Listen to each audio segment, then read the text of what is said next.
Hello प्यारे बच्चों, आज हम वेक्टर की सीरीज में स्टार्ट करते हैं वीडियो नंबर 7। वेक्टर का पार्ट नंबर 7 आज अपन स्टार्ट करते हैं। जो लास्ट वीडियो में अपन ने डिस्कस किया था उसको एक बार फटाफट से मैं ब्रीफ कर देता हूं।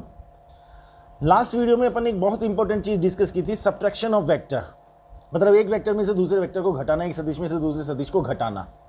तो जैसे हमने बात की थी कि A vector minus B vector करना है, तो उसको हमने लिखा था A vector plus minus B vector. कहने का मतलब ये हो कि सब्ट्रैक्शन ऑफ वेक्टर में भी एडिशन ऑफ वेक्टर की बात हो रही है। मतलब सदिश के घटाने की अगर अपन बात करेंगे तो उसमें भी सदिश को जोड़ना है। बस डिफरेंस इतना है कि जब अपन A vector plus B vector की बात करते हैं तो ए वेक्टर में बी वेक्टर को ऐड करना है, लेकिन जब हम ए वेक्टर माइनस बी वेक्टर की बात करते हैं तो हमें ए वेक्टर में माइनस बी वेक्टर को ऐड करना है। तो हमने बी का नेगेटिव वेक्टर लिया, ऋणात्मक सदिश लिया और उसको ए वेक्टर में ऐड कर दिया, रिजल्टेंट वेक्टर हमारे पास आया। जब हम उसका मैग्नीट्यूड कैलकुलेट किया तो हमको ए वेक्टर माइनस बी वेक्टर का जो रिजल्टेंट वेक्टर परिणामी सदिश आया उसका मैग्नीट्यूड मिला था root A square plus B square minus 2ab cos theta. याद रखने का एक बहुत सिंपल सा तरीका अपन ने डिस्कस किया था कि अगर अपन A vector plus B vector के रिजल्टेंट वेक्टर या परिणामी सदिश के परिमाण की बात करते हैं तो रूट में A square plus B square plus 2ab cos theta बोलते हैं।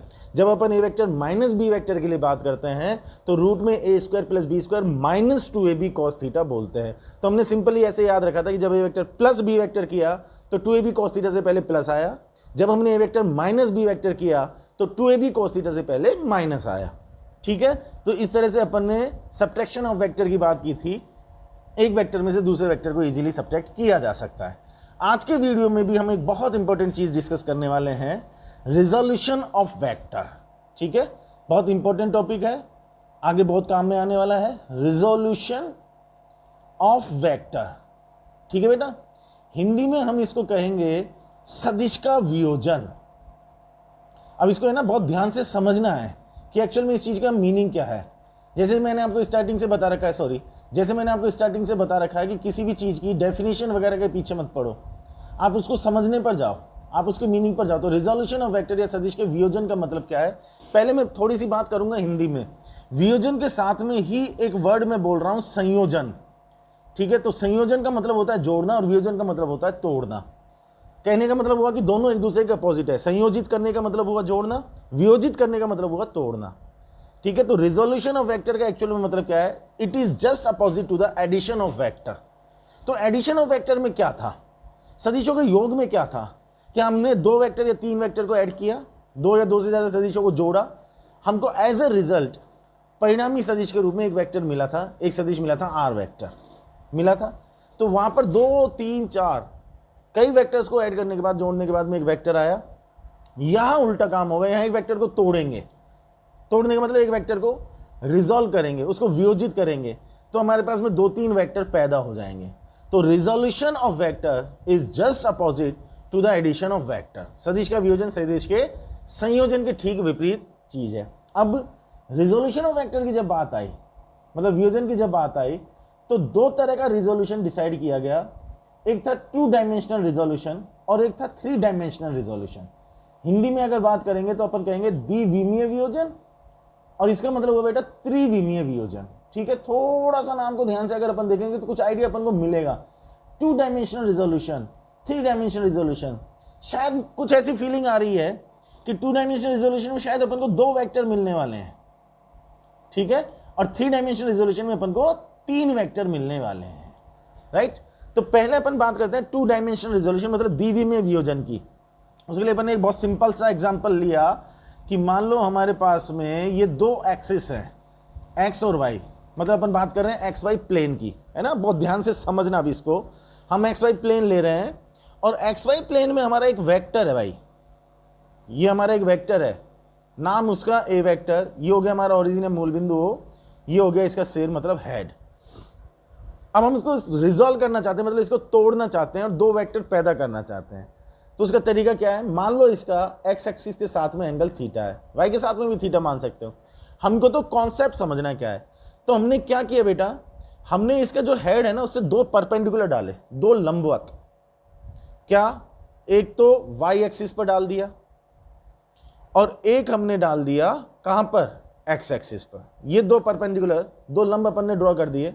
इसका मतलब ये एंगल भी 90 डिग्री और ये वाला एंगल भी हमारा 90 डिग्री। अच्छा, इस वाई एक्सिस को मैं यहाँ से थोड़ा सा हटाता हूँ, एक बार थोड़ा सा अलग से मैं इसको लिख लेता हूँ कि ये हमारा आगे तक हमने बढ़ा दिया, तो ये हमारा वाई एक्सिस हो गया। ठीक है भाई, ये हमारा पी पॉइंट हो गया।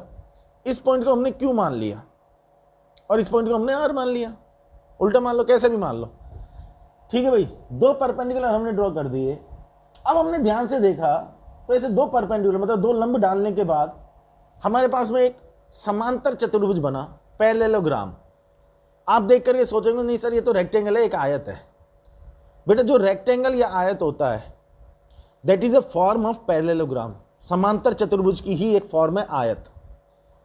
आप देखो इसमें आमने सामने की भुजाएं समांतर है, बराबर है, मतलब आमने सामने की जो साइड है वो इक्वल है और पैरेलल है। ठीक है, अगर मैं इस ओ आर को एक्स एक्सिस के अलोंग जो मेरे को मिल रहा है, मतलब एक्स की दिशा में जो मेरे को मिल रहा है, उसको एक वेक्टर बनाया मैंने। ऐसे वाई की तरफ ये जो दिख रहा है इसको भी मैंने एक वेक्टर बनाया। ध्यान से समझना अब इसको। तो क्या मैं ऐसा कह सकता हूं कि ये जो वेक्टर है, कौन सा, ओपी वेक्टर मतलब ए वेक्टर, क्या हमारा ये वेक्टर इन दोनों वेक्टर्स का रिजल्ट है? ध्यान से देखो आप, लॉ ऑफ पैरेललोग्राम, समांतर चतुर्भुज का नियम अप्लाई करो। ये दोनों वेक्टर अगर मैं ऐड कर देता हूं तो क्या मुझे ये वेक्टर मिलेगा? इसका मतलब मैं ये कह सकता हूं कि OP vector equals to O R vector plus O Q vector. Is that clear? ठीक है, अब इस चीज को उल्टा सोचो। उल्टा कैसे सोचो? हमने कहा कि O R vector plus O Q vector करेंगे, मतलब इन दोनों वेक्टर को ऐड करेंगे तो रिजल्ट ये वेक्टर आ रहा है। ठीक है, मैं उल्टा बोलता हूं कि अगर मैं इस वेक्टर को तोड़ दूं, इस वेक्टर को अगर मैं रिजॉल्व कर दूं, तो क्या मुझे ये दो वेक्टर मिल रहे हैं? हाँ या ना? तो हम क्या बोलेंगे कि ये जो ओपी वेक्टर है ये इन दो वेक्टर्स का रिजल्ट है। और अगर इसको उल्टा बोला जाए तो कैसे बोला जाएगा कि ये जो ओ आर वेक्टर और ओ क्यू वेक्टर हैं ये ओपी वेक्टर को तोड़ने के बाद, मतलब उसको रिजॉल्व करने के बाद में मिले हैं। तो ये वेक्टर को रिजॉल्व करने के बाद, वेक्टर को तोड़ने के बाद ये जो दो वेक्टर बने, उल्टा चले ना, इनको अपन बोलते हैं बेटा कॉम्पोनेंट। इनको क्या बोलते हैं? कॉम्पोनेंट। हिंदी में कहेंगे घटक। ठीक है, तो अब अगर मैं इस तरीके से ये वेक्टर दिखाऊं, एक बार और ध्यान से समझना इसको, ये मैं दिखाऊं और इस तरह से एक ये वेक्टर दिखाऊं, ये बीच में एक वेक्टर दिखाऊं, तो हम कहेंगे कि ये जो वेक्टर है ना, इन दोनों का रिजल्ट है भाई, इन दोनों वेक्टर्स का रिजल्ट है। और हम ऐसा भी बोल सकते हैं कि ये जो दोनों वेक्टर हैं ये इस वेक्टर को तोड़ करके मिले, मतलब इसके कंपोनेंट है। Are you getting my point or not? मतलब अगर मैं करूं कि A vector plus B vector equals to R vector, बिल्कुल बेसिक पर जाकर के सोचो, तो आर क्या है? इन दोनों का रिजल्ट है। और ये दोनों क्या है? आर के कंपोनेंट है, घटक है, मतलब आर को तोड़ेंगे तो दोनों वेक्टर बन जाएंगे। This is called resolution of vector. तो एक वेक्टर को हमने रिजॉल्व किया तो हमको कितने वेक्टर मिले, कितने सदिश मिले? दो मिले बेटा, एक मिला एक्स की तरफ और एक मिला वाई की तरफ, तो दो मिले। इसका मतलब हम कौन से रिजोल्यूशन की या कौन से वियोजन की बात कर रहे हैं? 2D की या 3D की? हम बात कर रहे हैं 2 डायमेंशनल रिजोल्यूशन की।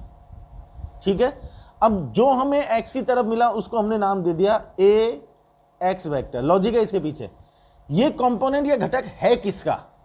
ए का, इसलिए हमने ए लिखा, और है किधर की तरफ? एक्स की तरफ, इसलिए सफिक्स में एक्स लगा दिया।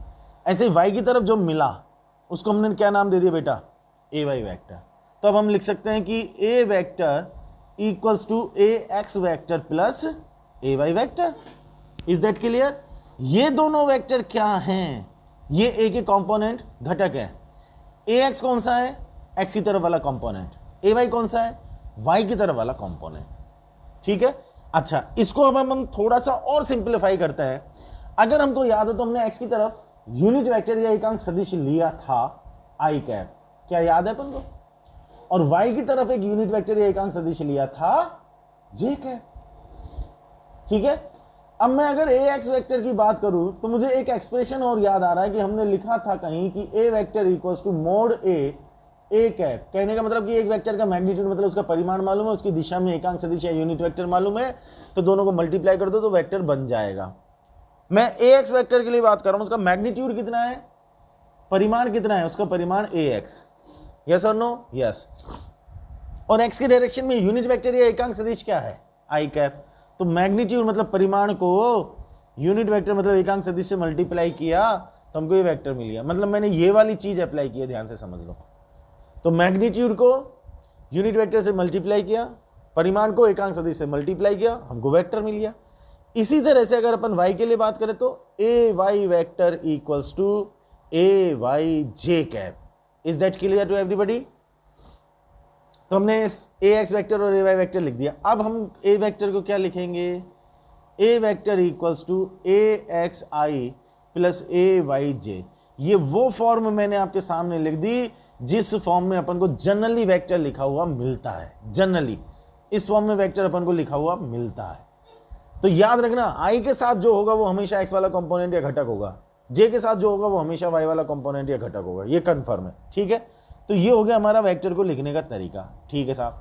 अब थोड़ी सी बात आती है कि इस वेक्टर का मैग्नीट्यूड और निकाल लो सर। इसका मैग्नीट्यूड कैसे निकालें? बहुत सिंपल है। कोई सा भी एक राइट एंगल ट्रायंगल मतलब समकोण त्रिभुज पकड़ लो। जैसे मैंने ले लिया कौन सा वाला, ओ आर पी ले लिया। इसमें बेटा ओ आर कितना है, मैग्नीट्यूड या परिमाण की अगर मैं बात करूं तो वो ए एक्स है। और ये जो पी आर है, क्या ये पी आर ए वाई के इक्वल है? मतलब मैं इसको ए वाई बोल सकता हूं, यस और नो? तो पाइथागोरस अगर लगाई जाए तो क्या कुछ ऐसा कहा जा सकता है? कैसा? कि O P square equals to O R square plus में पी आर या आर पी स्क्वायर। और मैं इसको लिख सकता हूं O P square equals to O R square plus P R को मैंने लिखा ओ क्यू, इसका स्क्वायर। भाई P R equals to O Q है या नहीं है? अच्छा, अब ये क्या आ गया? A X square plus A Y square, और ये है हमारा ए स्क्वायर। तो ए इक्वल्स टू क्या आ गया बच्चों? ए आ गया A X square plus A Y square under the root. ये हमारे पास में ए का मैग्नीट्यूड। कहने का मतलब हुआ कि अगर मुझे ए वेक्टर ऐसे मिलेगा आई और जे की फॉर्म में, तो उसका मैग्नीट्यूड लिखा जाएगा ए X square plus A Y square. ठीक, एक छोटा सा काम और करना होता है इसमें। छोटा सा काम क्या है? कई बार सिचुएशन क्या बनती है, मोस्ट ऑफ द केसेस में वो सिचुएशन बनती है कि साहब ये वेक्टर अपन को दिया हुआ है ए, ये एंगल हमारे पास में थीटा। अब हमको ये वाला कंपोनेंट लिखना है ए और थीटा की फॉर्म में, तो कैसे लिखें? राइट एंगल ट्रायंगल समकोण त्रिभुज को पकड़ो। ये हो गया हमारा बेस या आधार, ये हो गया हमारा कर्ण या हाइपोटेनस। चेक करना बेटा, क्या मैं ऐसा लिख सकता हूं कि A X upon A equals to cos theta? तो क्या A X equals to A cos theta? ये हमारे पास में एक्स वाला कंपोनेंट आ गया, ठीक है। ऐसे ही वाई वाले कंपोनेंट की अगर अपन बात करें तो आप चेक करना, क्या A Y upon A equals to sine theta? तो क्या हम ऐसा कह सकते हैं कि A Y equals to A sine theta? ये हमारे पास में वाई वाला कंपोनेंट आ गया। इसकी हमको बहुत जरूरत पड़ती है, कंपोनेंट लेने वाली जो चीज है ना, बहुत जरूरत पड़ती है। मैं इसका अभी डायरेक्ट मेथड भी आपको बताने वाला हूं। पहले इस चीज को समझ लो, एक्स वाला आया ए कॉस थीटा, ए वाई आया ए साइन थीटा। अब कुछ बच्चों के दिमाग में क्या रहता है कि सर एक्स वाला कंपोनेंट या घटक लिया जाएगा तो हमेशा कोस थीटा लिखना है, वाई वाला कंपोनेंट या घटक लिया जाएगा तो हमेशा साइन थीटा लिखना है। कभी भी ऐसे मत समझो, ये लॉजिकल बात नहीं है। क्योंकि हमने एक्स के साथ में एंगल थीटा लिया था, इसलिए हमको एक्स वाले कंपोनेंट में कोस मिला और वाई वाले कंपोनेंट में साइन मिला, क्योंकि एक्स के साथ में थीटा था। सोचो, अगर हमारे वेक्टर का वाई के साथ में एंगल थीटा होता, आप चेक करके देख लेना, तो मुझे एक्स वाला कंपोनेंट मिलता ए साइन थीटा और वाई वाला कंपोनेंट मिलता ए कॉस थीटा। उल्टा हो जाता काम। आप चेक करके देख लेना, ट्रायंगल बना करके, त्रिभुज बना करके सोल्व करके देख लेना। तो अब मैं इसको याद कैसे रखूंगा? मैं तो मेरे सामने जब किसी भी क्वेश्चन में डेरिवेशन में सिचुएशन आएगी तो डायरेक्ट मुझे कंपोनेंट या घटक लेने की जरूरत पड़ेगी, तो मुझे तो साइन और कोस लगना है। अब उसमें गड़बड़ नहीं हो उसके लिए तरीका क्या है?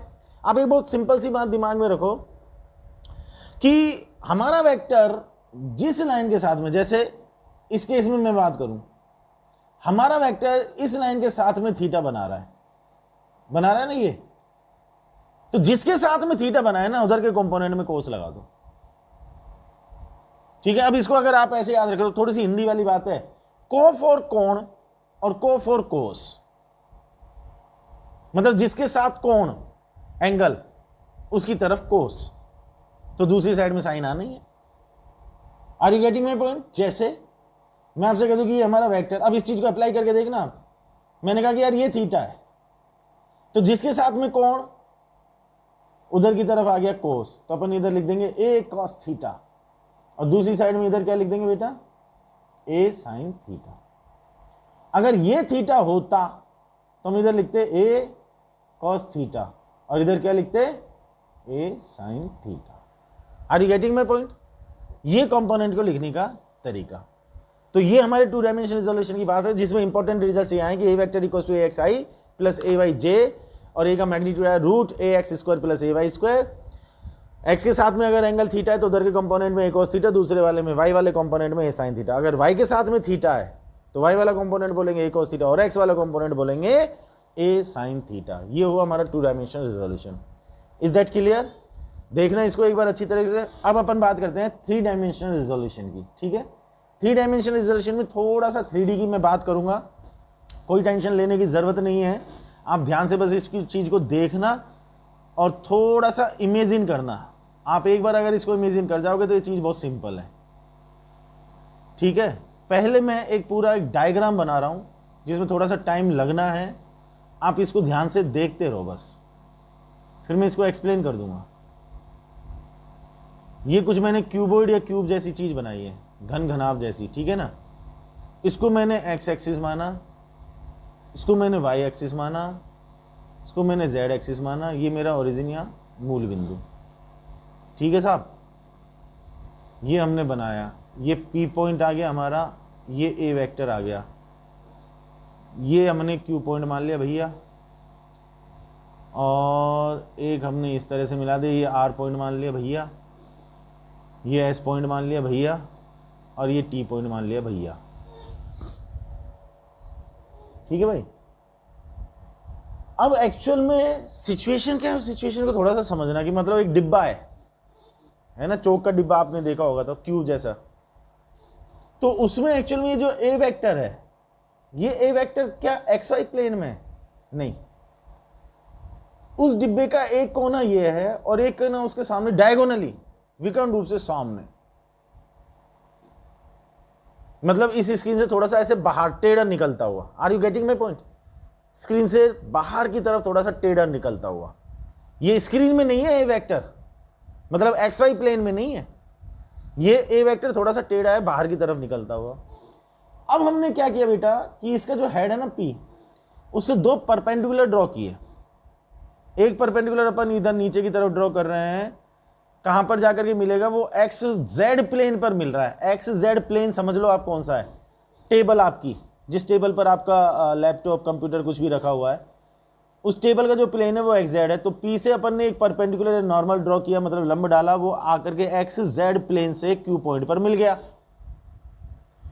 और पी से अपन ने एक परपेंडिकुलर लंब डाला वाई एक्सिस पर, जो जाकर के आर पॉइंट पर मिल गया। अब अगर आप बहुत ध्यान से देखो और इमेजिन करो तो ये जो पी आर लाइन है और ओ आर लाइन है, इनके बीच में 90 डिग्री का एंगल है एक्चुअल में। आप सोचो इस चीज को, यस और नो। और अब मैंने ओ पॉइंट को क्यू पॉइंट से और मिला दिया। चलो ये फर्म लाइन से ही मिला देते अपन।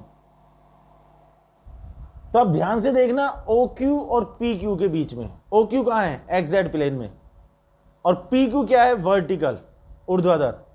तो बेटा चेक करो, ये एंगल 90 डिग्री होगा। इमेजिन करना है, फिगर को देख करके आपको ऐसा लग सकता है कि यार ये तो 90 डिग्री नहीं है, लेकिन अगर आप इसको इमेजिन करोगे तो ये 90 डिग्री है एक तरह से। अब ये जो ओ आर पी क्यू है, ये ऐसे टेढ़ा खड़ा हुआ आपके रजिस्टर के पेज का व्यू आ गया आपके सामने कि टेढ़ा ऐसे पेज खुला हुआ है, O R P Q. Are you getting my point? ठीक है। अब मैंने एक वेक्टर ओ एस बना लिया, एक वेक्टर ओ आर बना लिया, एक वेक्टर मैंने ओ टी बना लिया।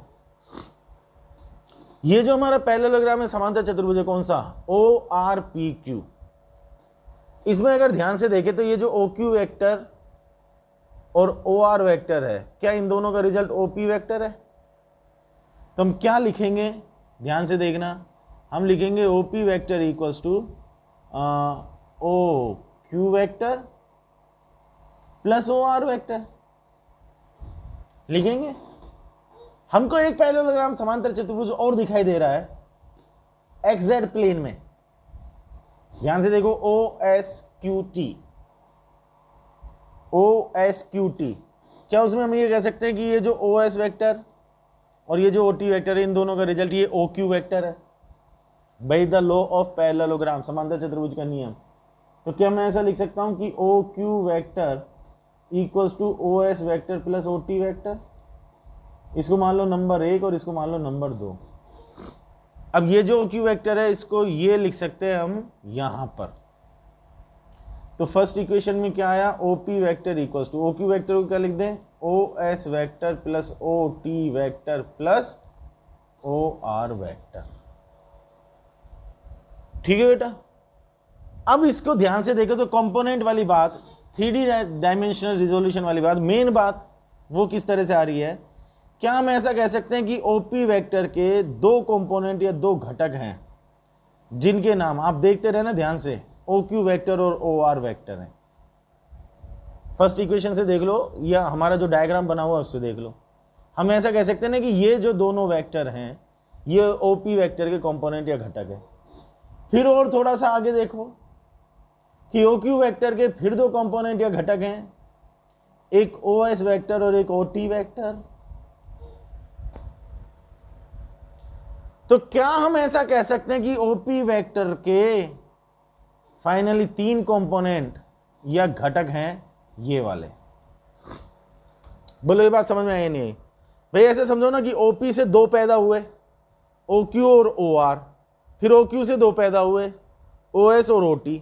तो अल्टीमेटली OP से कितने पैदा हो गए, 3, OS, OT और OR। तो OS वेक्टर, OT वेक्टर और OR वेक्टर किसके कंपोनेंट या घटक हैं, OP के।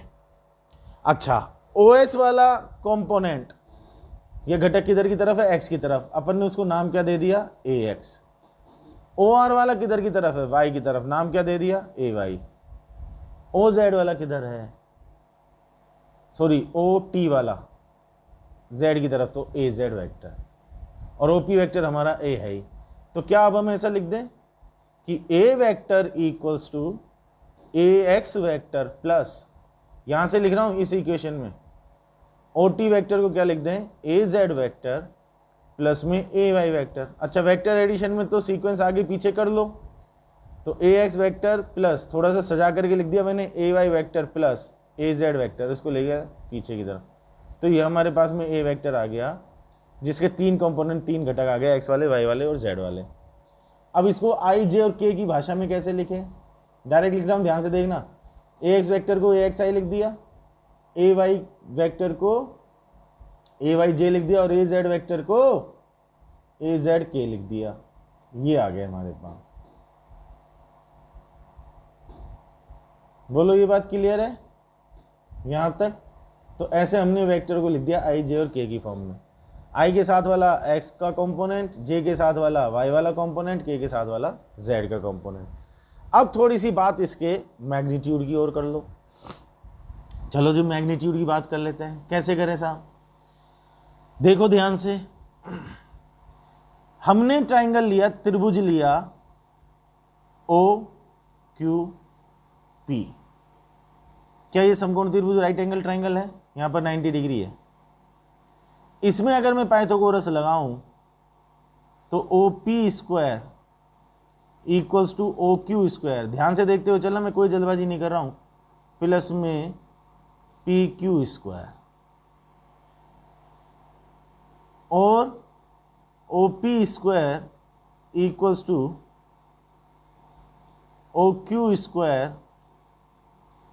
प्लस PQ को OR लिख सकते हैं क्या, इसका स्क्वायर, इसको कहते हैं इक्वेशन नंबर 3। यहां तक ओके। फिर एक राइट एंगल ट्राइंगल समकोण त्रिभुज OSQ, ध्यान से देखो ये भी 90 डिग्री होगा आपके पास, राइट एंगल ट्राइंगल आएगा अभी। तो क्या हम ऐसा लिख सकते हैं कि OQ square equals to OS square plus QS square. O Q square equals to O S square plus Q S को क्या ओ टी बोल सकते हैं? Square number 4। यहां से ओ क्यू स्क्वायर की ये वैल्यू उठा करके इक्वेशन 3 में यहां रख देते हैं, तो O P square equals to O S square plus O T square plus O R square. O P का मतलब ए का स्क्वायर, ओ एस का मतलब ए एक्स का स्क्वायर, ओ टी का मतलब ए जेड का स्क्वायर, ओ आर का मतलब ए वाई का स्क्वायर। तो A equals to A X square plus A Y square plus A Z square under the root. ये हमारे पास में आ गया मैग्नीट्यूड। बोल बेटा, यहां तक की बात क्लियर है ना? 100% तरीके से। तो ये हमने वेक्टर को लिख लिया, फिर आई जे के फॉर्म में लिख लिया, उसका मैग्नीट्यूड लिख लिया। ठीक है। एक छोटी सी इंपॉर्टेंट बात और जिससे रिलेटेड क्वेश्चन बन भी चुका है, पहले अपन उसको डिस्कशन करेंगे, बाद में बात करेंगे कि क्वेश्चन उससे रिलेटेड क्या बना था। पहले अपन उसको समझेंगे। ठीक है। यहाँ तक की चीज़ तो क्लियर होगी। कोई डाउट हो तो एक बार देख लेना, अदरवाइज फिर वो कमेंट बॉक्स में डाल देना, कोई क्वेरी फिर भी रह जाती है तो। ठीक है। अब हमने मान लिया कि ए का एक्स के साथ में जो एंगल है ना, ए वेक्टर का मान लो एक्स एक्सिस के साथ में जो एंगल बन रहा है वो अल्फा बन रहा है, उसका वाई एक्सिस के साथ में जो एंगल बन रहा है वो बीटा बन रहा है, और उसका जेड एक्सिस के साथ में जो एंगल बन रहा है वो गामा बन रहा है ए वेक्टर का। ठीक है। अच्छा, तो अब हम एक्स वाला कंपोनेंट क्या लिखें? अभी थोड़ी देर पहले ही मैंने ज्ञान दिया था कि जिसके साथ कोण उधर की तरफ कोस, तो एक्स के साथ में एंगल अल्फा है, तो एक्स वाला कंपोनेंट क्या लिखेंगे? ए कोस अल्फा। जल्दबाजी मत करना। वाई के साथ में एंगल बीटा है, तो वाई वाला कंपोनेंट क्या आएगा? वाई के साथ बीटा है तो वाई वाला कंपोनेंट आ जाएगा ए कोस बीटा। जेड के साथ में उसका एंगल गामा है, तो जेड वाला कंपोनेंट क्या आ जाएगा? ए कोस गामा। ठीक है बेटा। ये जो तीन चीजें लिखी हुई हैं, इन तीनों का स्क्वायर करके हम ऐड कर लेते हैं। देखो तो क्या फायदा होगा? A X square plus A Y square plus A Z square equals to A square, तो मैं बाहर ही निकाल लूं, cos square alpha plus cos square beta plus cos square gamma.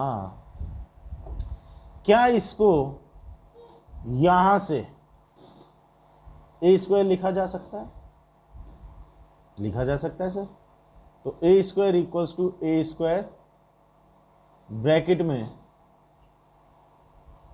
कोस square alpha plus cos square beta plus cos square gamma.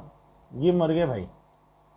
तो हमारे पास में आ गया cos square alpha plus cos square beta plus cos square gamma equals to 1।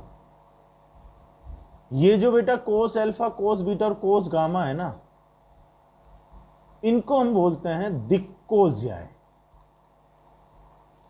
याद रखना है बस, cos alpha, cos beta और कोस गामा। ठीक है। इंग्लिश में कहेंगे कोसाइन। तो ये कोसाइंस हैं, cos alpha, cos beta, cos gamma.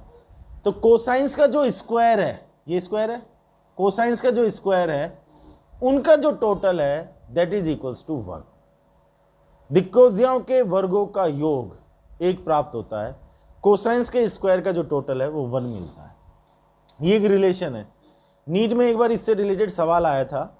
सवाल क्या आया था कि भाई 3 डायमेंशनल रिजोल्यूशन मतलब 3V में वियोजन की बात की जाए तो sine square alpha plus sine square beta plus sine square gamma की वैल्यू क्या आएगी? ऑप्शन 1 आएगी, ऑप्शन 2 आएगी वैल्यू, ऑप्शन 0 आएगी, ऑप्शन वैल्यू -1 आएगी। पॉज कर लो, आप सोल्व करके देख लो, फिर मैं डिस्कस करता हूं। अब चेक करें साहब, ये हमारा नीट में आया हुआ सवाल है, ये जो मैं आपसे पूछ रहा हूँ। तो sine square alpha plus sine square beta plus sine square gamma कैसे आएगा? चलो जी यहाँ पर आ जाओ। Cos square alpha plus cos square beta plus cos square gamma equals to 1 है। कोस स्क्वायर अल्फा को मैंने बोला 1 माइनस साइन स्क्वायर अल्फा, ये तो ट्रिग्नोमेट्रिक रिलेशन सब जानती है। कोस स्क्वायर बीटा को क्या बोला? 1 माइनस साइन स्क्वायर बीटा, और ऐसे ही इसको क्या बोला? 1 minus sine square gamma equals to 1। एक 1 को एक 1 से मार दो, तो भैया sign square alpha plus sine square beta और प्लस साइन स्क्वायर गामा कितना आ गया बेटा जी? 2 आ गया। तो ये आंसर आ गया। कैसा सवाल है? चीज को अगर जानते हैं cos square alpha plus cos square beta plus cos square gamma equals to 1 हमको मालूम है, तो ये बहुत सिंपल सवाल है। तो ये पूछा गया था। कहने का तात्पर्य ये है, मैं फिर वही चीज़ रिपीट कर रहा हूँ, कोई बहुत ज़बरदस्त, कोई बहुत तगड़े सवाल, कुछ ऐसी कहानी नहीं होती। बस चीज़ों को समझ करके चलो। चीज़ें समझी हुई हैं तो चीज़ें बहुत सिंपल आती हैं। एक्चुअल में समझी हुई हैं तो चीज़ें सिंपल लगेंगी, और समझा हुआ नहीं है तो चीज़ें डिफ़िकल्ट लगेंगी।